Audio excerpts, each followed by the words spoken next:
Olá, sejam bem-vindos ao canal no Facebook do Cefec, o Centro Espírita Fé, Esperança e Caridade de Piraquara, no Paraná. Meu nome é João Edson e nós temos uma proposta interessante para todos hoje, que é um estudo a respeito da imortalidade da alma. Antes, porém, de entrarmos no tema propriamente dito, nós convidamos a todos para que façamos uma oração de agradecimento a Deus, a Jesus, por esta oportunidade de trabalho, de reunião da família espírita, em torno dos preceitos da codificação, que é o Evangelho de Jesus de volta. É teu Evangelho de volta, Senhor. Por isso te agradecemos, mestre amigo, pedindo a proteção, amparo para todos nós, para aqueles que nos acompanham e para que seus lares sejam visitados por ti e que todos eles sintam a tua presença em forma de saúde e paz.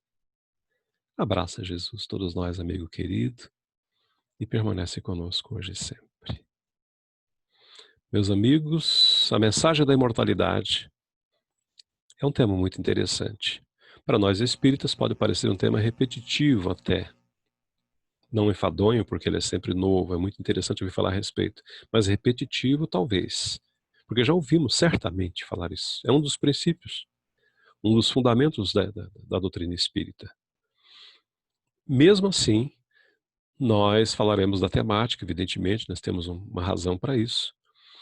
E nós trouxemos hoje, meus amigos, uma proposta, uma ideia de falar da imortalidade da alma a partir de nós encarnados. Esse é o diferencial. A nossa proposta é que nós comprovemos a imortalidade da alma a partir de experiências que nós vivemos ou de informações, de instruções que os Espíritos nos trouxeram. Essa imagem que vocês veem traduz, de certa forma, o nosso regresso ao mundo espiritual. Quando nós sairmos daqui, nós voltaremos para o mundo da verdade, para o mundo dos espíritos, onde tudo é muito claro, onde é impossível para as almas esclarecidas o equívoco, o erro, evidentemente que desde depuradas, é claro, desde que tenham esse compromisso com a verdade, mas o fato é que todos nós passaremos por esse túnel, eu diria, né? Já que tradicionalmente se acredita nisso, de que nós passaremos, sim, de fato, é a verdade, os relatos convergem para essa informação, para essa verdade, para essa constatação, sim. Quando nós desencarnamos, dizem os próprios espíritos que nós revemos todo a nossa trajetória, o nosso passado, tudo que fizemos. Daí nossa consciência muitas vezes cobrar uma conduta às vezes equivocada, uma forma de fazer que não foi coerente, não foi, né, dentro dos parâmetros cristãos, dentro dos preceitos da moral e da verdade. Pois muito bem, o fato é que nós desencarnaremos. Antes, porém, de entrar propriamente no tema, agora sim, nós gostamos sempre de trazer algumas informações iniciais a respeito da codificação espírita. Todos nós sabemos, nós espíritas sabemos, que a doutrina espírita tem essa base, esse tripé: filosofia, ciência e religião. A filosofia indagando, aliás, foi assim que surgiu a codificação, com as perguntas formuladas por Allan Kardec, comprovadas cientificamente, e seu resultado moral ou imoralizador resultou num corpo de doutrina religiosa. Sim, o espiritismo é uma religião. Não uma religião como as outras, uma religião com os seus dogmas, digamos assim, ou com seus preceitos de hierarquia, mas é uma religião. Uma religião no sentido de fazer com que nós nos religuemos ao Criador, a Deus, nosso Pai. As colunas que sustentam o edifício construído sobre essa base, o edifício doutrinário, é a comunicabilidade dos espíritos, é a existência de Deus, é a reencarnação, é a imortalidade da alma e a pluralidade dos mundos habitados. Sobre essa base, sobre essas colunas é que está assentado esse grande edifício doutrinário, o Espiritismo. Nós trataremos desse tema, a imortalidade da alma, nessa oportunidade. Para que nós comecemos a nossa fala, nós vamos lembrar que na questão 76 do Livro dos Espíritos, Allan Kardec recebeu como resposta a respeito de que são os espíritos, o que é o espírito. Os espíritos são seres inteligentes da criação, nos disseram os imortais. Povoam o universo fora do mundo material. Esse povoam o universo já dá a ideia muito clara de que a vida está espalhada pelo universo sem fim. A família humana tem uma parcela ínfima reunida na Terra. A imensa maioria dos espíritos estão em outros mundos. Mundos, alguns menos avançados e, enfim, com certeza, a imensa maioria de mundos superiores à Terra. Fica intrínseco, fica fácil de comprovar isso na resposta que os espíritos deram. Na questão número 13, a respeito dos atributos da divindade, respondendo também a uma pergunta de Kardec, os imortais nos esclareceram que Deus é eterno. Nós somos imortais, que tivemos um dia o nosso princípio, fomos criados, Deus existe de todo sempre. E eles completam que se tivesse tido o princípio, Deus teria saído do nada, ou então também teria sido criado por um ser anterior a ele. É assim que pouco a pouco remontamos ao infinito e à eternidade. São questões que muitas vezes confundem a mente quando nós estamos preparados para entender essas questões, mas que Allan Kardec, pela forma como elaborou suas questões e pela forma como os espíritos responderam, deixa bastante claro essas questões, não há campo para dúvida. Na questão número 88, por exemplo, da mesma obra, Allan Kardec pergunta a respeito da forma dos espíritos, se eles têm forma, a resposta também foi muito clara. O espírito é, se quiserdes, uma chama, um clarão, uma centelha etérea. Imagina uma fagulha, algo parecido. O espírito não tem forma. O espírito numa condição determinada. Quando aí alguém pode perguntar, mas e as aparições e as materializações? O que nós vemos aí é sim o espírito, mas é revestido daquilo que vai aparecer nessas circunstâncias, de um elemento ou de uma forma ou de um corpo semimaterial que nós denominamos perispírito. E com relação ao espírito, eles continuaram dizendo que ele tem uma cor, sim, somente o espírito, evidentemente, que para vós vai do escuro ao brilho do rubi, conforme o espírito é mais ou menos puro.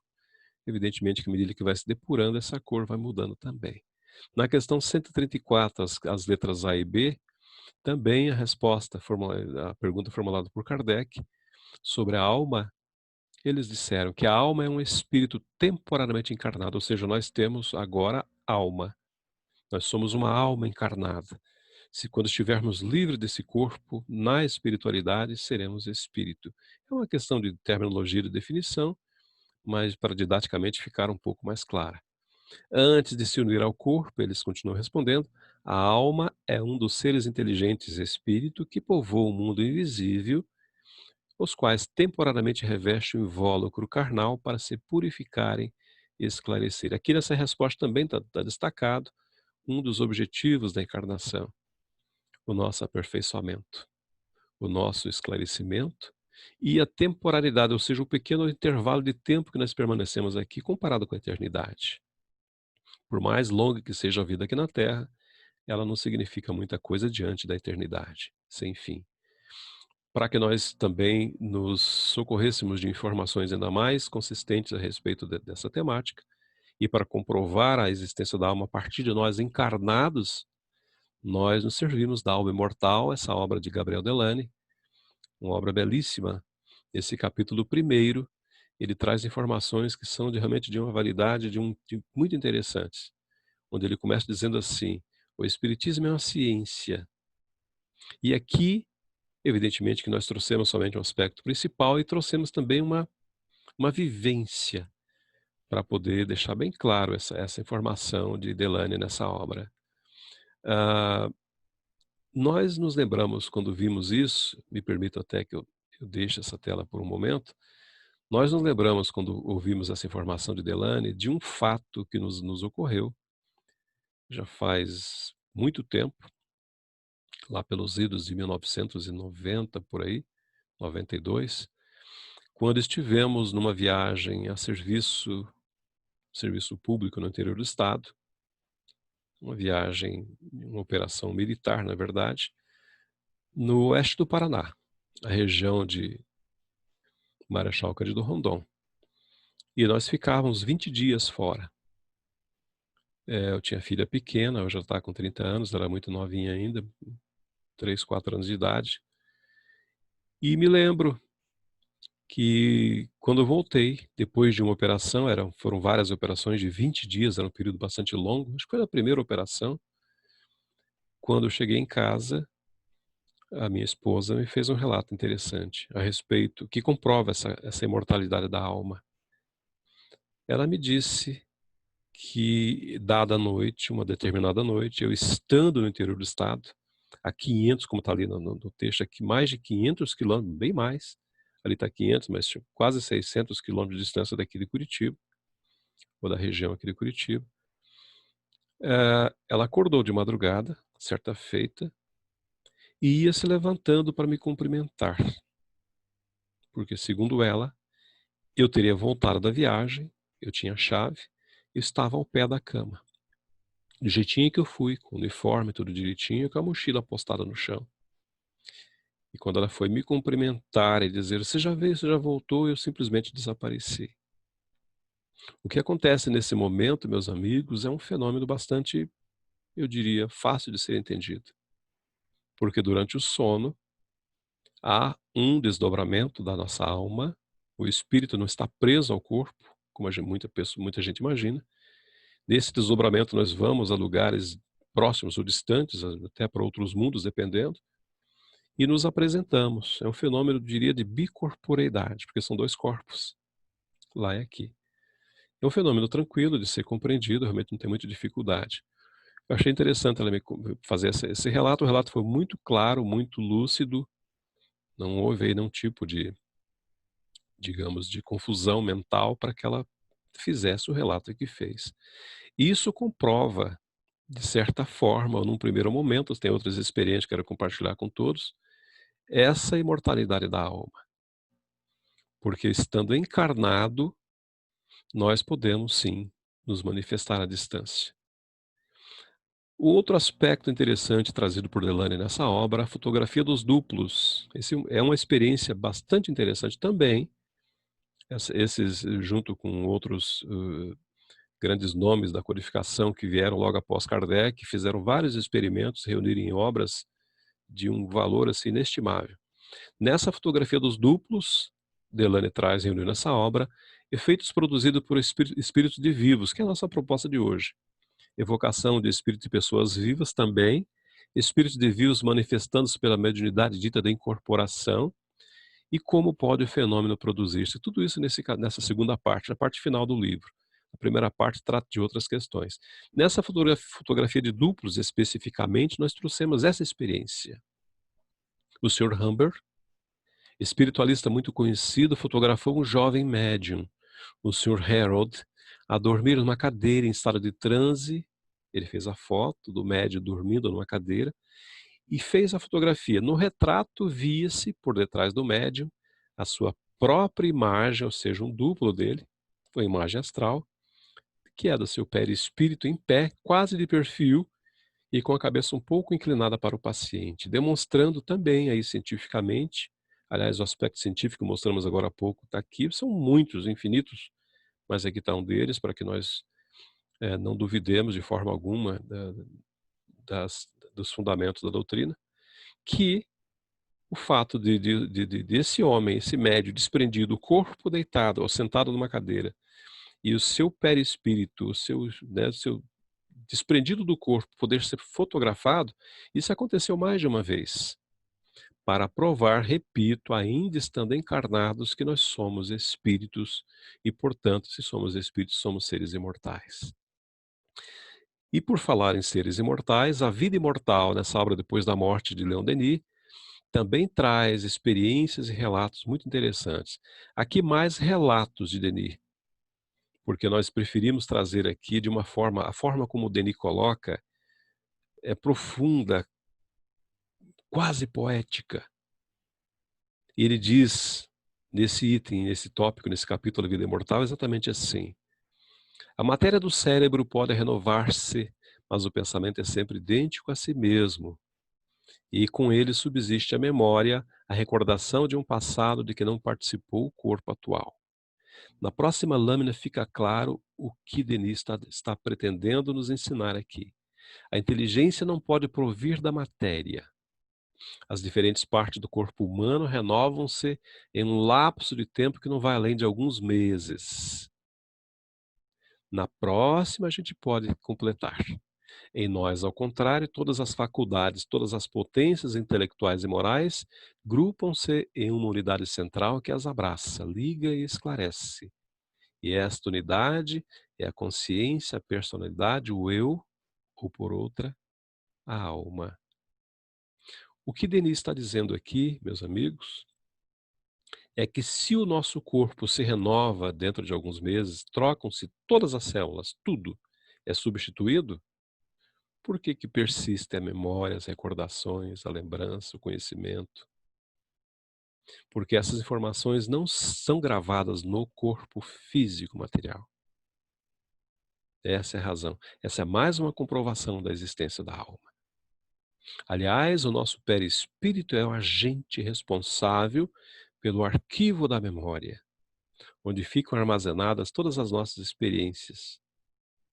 Por isso que os espíritos superiores, quando nos observam, eles fazem uma espécie de leitura do que somos, do que fizemos, porque tudo é registrado nesse corpo semimaterial, no nosso perispírito.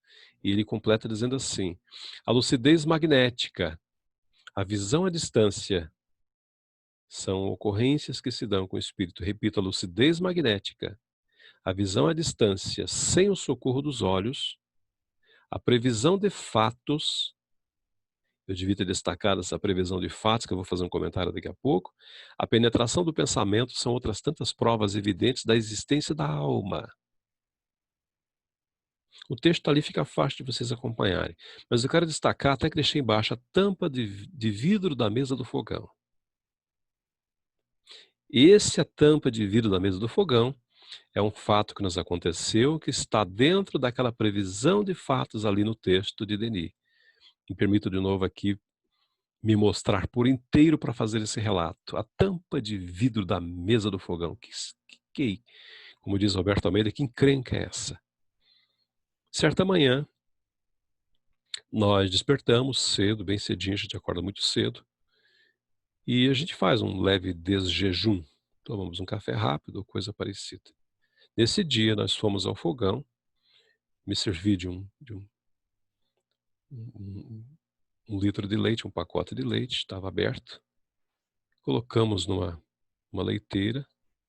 Não preferimos usar, nesse dia não usamos o micro-ondas, fomos para uma leiteira mesmo, de alumínio. Colocamos sobre o fogão. E quando acendemos o fogão para aquecer ali o leite, nós paramos, eu parei e olhei fixamente para a tampa do fogão, que não estava ali. E eu pensei, por que será que a minha mulher tirou a tampa do fogão? Talvez para lavar, não sei. Essa tampa do fogão não está aqui. O que aconteceu com a tampa do fogão? Sumiu. E aquilo ficou por um tempo, né, eu fiquei pensando naquilo. Onde que foi a tampa do fogão? E preparei o material, vim aqui para o meu laboratório, onde nós estamos agora. E aquilo ficou na minha cabeça, o que ela teria feito com a tampa do fogão? Enquanto eu pensava isso, eu ouvi um estouro muito forte, um barulho muito forte, seguido de barulho de cacos de vidro caindo. E eu pensei, deve ser no vizinho, tem um vizinho aqui do lado, alguma coisa caiu no vizinho. Até falei, alguma coisa caiu no vizinho. Ela se levantou assustada e disse, não foi no vizinho, foi aqui, vem ver. Eu cheguei diante do fogão, estava a tampa do fogão estilhaçada no chão. Milhares de pedacinhos. Daí me veio logo à mente a visão que nós tivemos, que eu tive, do fogão sem a tampa. Ou seja, de alguma forma nós previmos o que ia acontecer ali. Eu não consegui compreender, no primeiro, claro, não tinha como compreender, não tinha acontecido ainda, mas logo que, depois que ele, não sei por que razão, talvez por a chama do fogão, não sei, variação de temperatura, não sei, um fenômeno físico. O fato é que ela explodiu, ela quebrou, ela se arrebentou. E eu tinha visto antes o fogão sem a tampa. Então essas coisas são assim, aparentemente anormais, mas não são tão anormais assim, elas acontecem com muita frequência, nós é que muitas vezes não percebemos. O fato é que esse fato, ou o fato é que esse fato, né, redundantemente falando, pleonasticamente falando, a previsão de fatos nos ocorreu. Vimos isso, experimentamos isso. Muitas vezes experimentamos também de outras formas, uma pessoa que vai passar, um carro, um som, alguma coisa. Muita gente tem essas experiências, com certeza, não somos só nós, né? Pois muito bem, meus amigos. Ainda continua Denis. Ele diz: "Feliz alma", que aqui o lado poético de Denis. Poético, científico, filosófico, tudo ao mesmo tempo. "Feliz alma que sua marcha é sustentada por um nobre entusiasmo", falando de nossa evolução. Amor da verdade e da justiça, amor da pátria e da humanidade. Sua ascensão será rápida, sua passagem por este mundo deixará traços profundos, sulcos de onde colherá uma messe bendita. Quando nós lemos essa informação, esse esclarecimento de Denis, evidentemente que ele está falando aqui da nossa condição enquanto espírito imortal.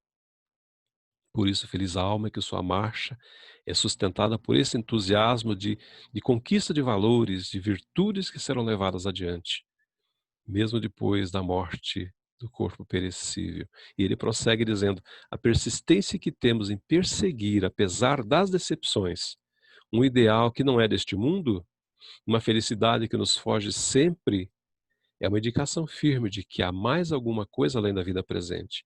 Nós todos carregamos intuitivamente esse desejo do progresso. Por que será?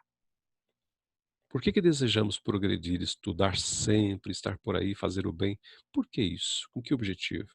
Porque intimamente nós sabemos, lá no na nossa consciência, de que nós prosseguiremos. A nossa vida vai ter continuidade depois da extinção do nosso corpo material. Isso está em todos nós.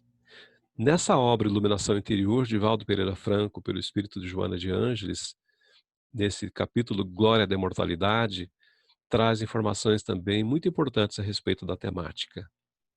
Diz Joana de Ângeles assim: nascer, viver, morrer são termos da mesma equação biológica, e prosseguir vivendo, a diferença é a fatalidade da criação, ou seja, ninguém escapa, ou seja, ninguém morre, ou seja, a morte não existe.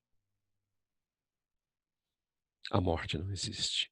Um pouco adiante, nós nos lembramos, com essa fala de Joana, da inscrição que os amigos de Kardec deixaram lá no seu dolmen, lá no cemitério do Père Lachaise, em Paris: nascer, morrer, renascer ainda e progredir sem cessar.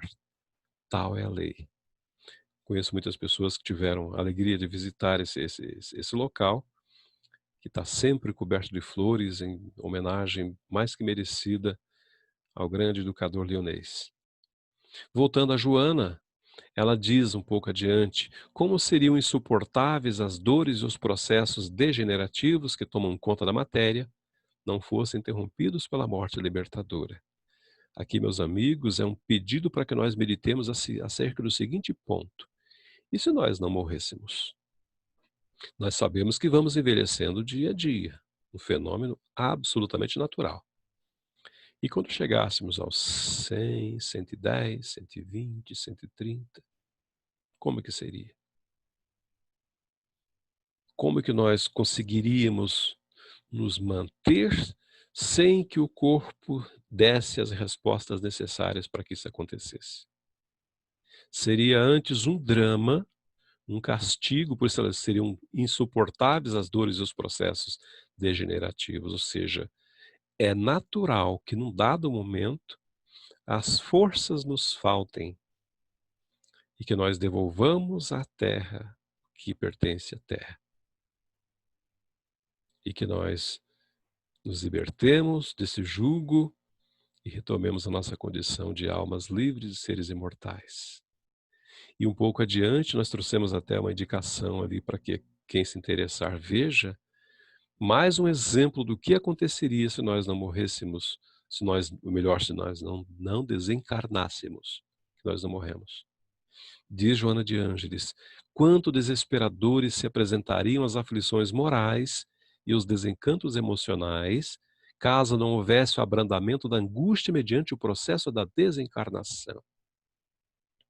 Nós lembramos um parente próximo, minha avó materna, para ser mais exato, que passou por esse processo. Estava num processo bastante doloroso, definhando num quarto, os parentes já não davam a devida importância, um sofrimento muito grande, doloroso demais. Nós visitamos uma certa ocasião e fizemos as nossas preces e pedimos a Deus para que abreviasse as suas dores, restituindo-lhe a saúde. Nós pedimos isso. Como neto, nós devíamos pedir isso, pedimos.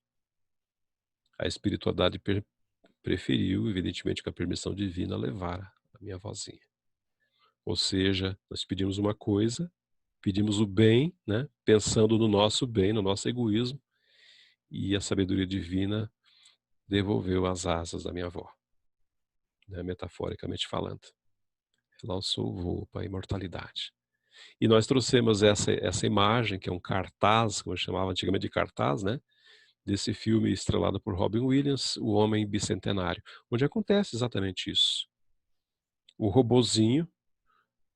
Então, eu não vou fazer o spoiler do filme, para não tirar a graça. Eu vou esperar que vocês vejam o que acontece quando nós não morremos. Deixar somente assim. Eu conheço a história, mas não vou contar a história, para não tirar a graça. Se eu vou fazer um spoiler, vou contar o filme aqui, ninguém vai ver o filme. Então fica a sugestão para que a gente imagine, para que a gente veja, na verdade, uma excelente representação artística do que aconteceria se nós não morrêssemos. É muito interessante. Dá até vontade de deixar alguns pontos assim, mas eu vou resistir. Mas ali, creiam em mim, tem todas as manifestações, as formas ali, as representações, as dores, os desencantos, o que pode acontecer se nós não desencarnássemos, se nós vivêssemos, como muita gente espera, eternamente aqui na matéria. Né? Segundo Joana de Ângeles, aí para deixar o nosso coração mais aliviado com relação a isso, ela diz: a morte desse modo, completando, por isso colocamos o cartaz bem nesse ponto, a morte desse modo, ao invés de ser a destruidora da alegria, do afeto, olha a expressão que ela usa, é o anjo amigo. É o anjo amigo que interrompe os fenômenos circunstanciais e transfere o ser para a realidade onde tudo tem solução, onde a vida tem início e prossegue. Aí eu me lembrei da minha vozinha e fiquei muito mais tranquilo quando vi essa informação de Joana. Porque ela não morreu. Muito pelo contrário.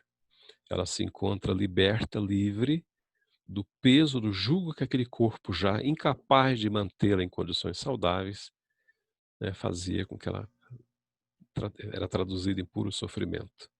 E Joana continua dizendo: a morte não possui o poder de romper as afeições nem os ódios. Evidentemente que não. Os nossos amores continuam sendo nossos amores. Agora são mais livres ainda para nos amar.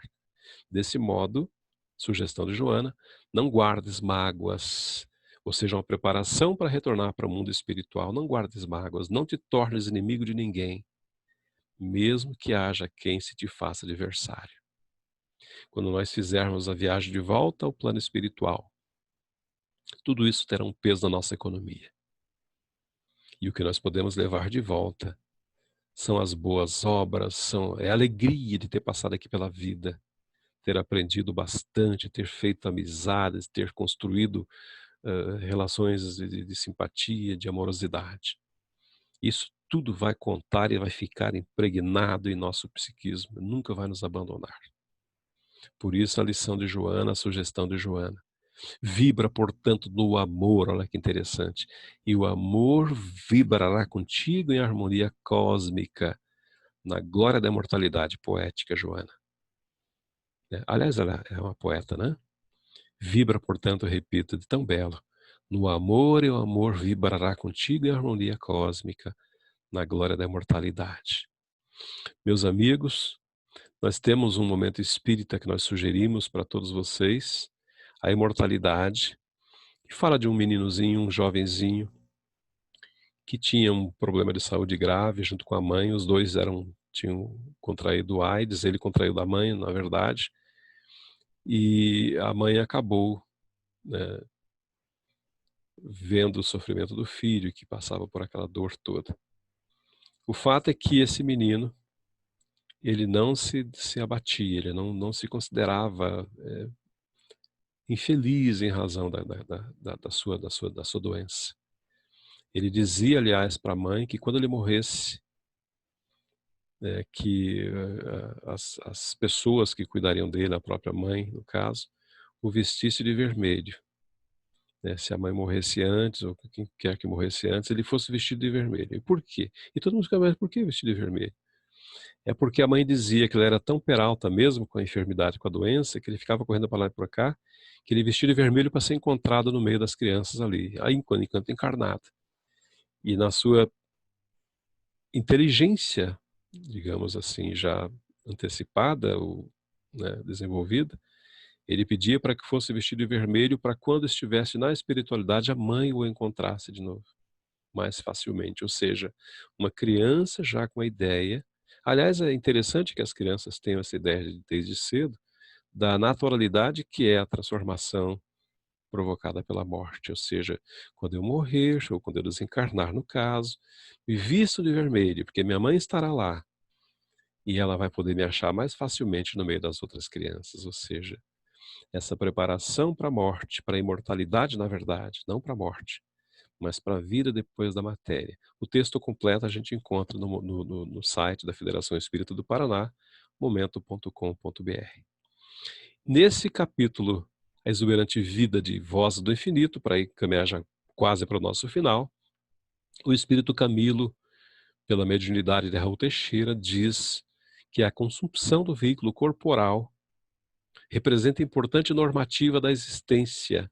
É um fenômeno natural, portanto, considerando-se que coisa alguma no mundo constitui ou constituída por matéria complexa, deixará de alterar-se na dinâmica do transformismo bioquímico. Todos nós somos seres que nos transformamos permanentemente. Sempre será assim, sempre foi assim. Ou seja, nada fica igual. Os corpos orgânicos, principalmente, são aqueles que mais rapidamente se transformam. Um pouco adiante, nós trouxemos essa figura interessante e legendária, eu diria, da figura de Jesus, que demonstrou, como diz o benfeitor espiritual, a saciedade. Ele demonstrou, ele viveu isso, a grandiosidade da exuberante vida, nos tempos em que o mundo movimentou-se. Ele falava da imortalidade da alma durante a sua vida física entre nós, e mais que isso, ele demonstrou essa imortalidade depois que saiu aqui da Terra, da sua desencarnação. Retornando depois de 3 dias, por isso é chamado de o herói do túmulo vazio, comprovando por todas as formas possíveis e imagináveis que nós somos seres imortais. O Cristo foi o primeiro que nos deixou essa informação de forma tão indelével, tão clara, tão inesquecível, eu diria. Nós temos uma mensagem final para que nós meditemos um pouco mais a respeito de tudo que falamos e para a qual nós pedimos a atenção de vocês, e depois nós retornaremos para fazer as nossas despedidas.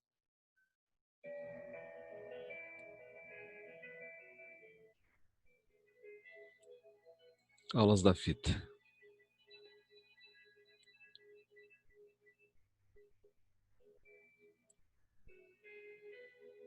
Deus é meu Pai.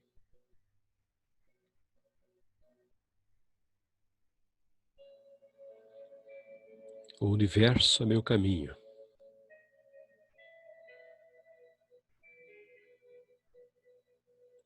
A eternidade é meu reino. A imortalidade é minha vida. O coração é meu templo.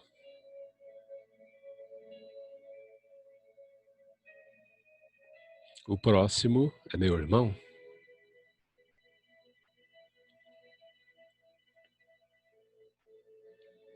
O amor é minha lei.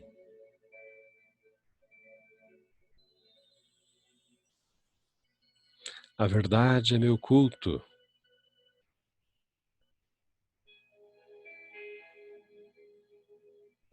A paz é meu abrigo.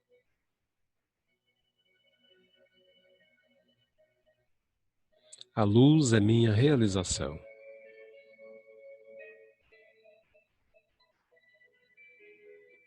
O trabalho é minha bênção. A dor é meu aviso.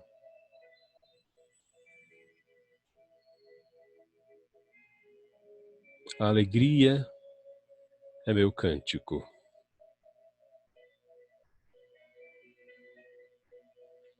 O passado é minha advertência.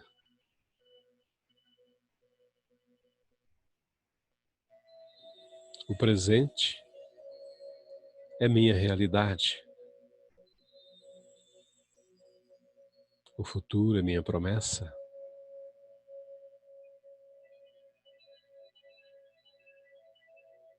O equilíbrio é minha atitude.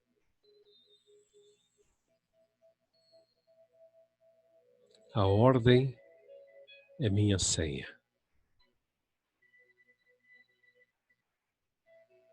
E a perfeição é o nosso destino.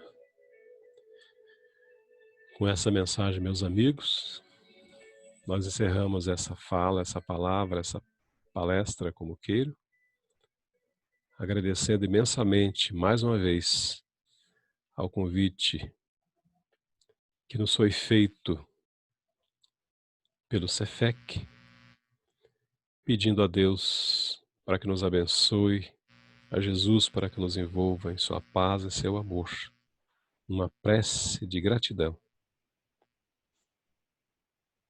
E se tivermos alguma coisa, se temos alguma coisa a pedir, Jesus é para que nos mantenha todos unidos no mesmo ideal de execução dos desígnios divinos por meio do teu Evangelho de luz.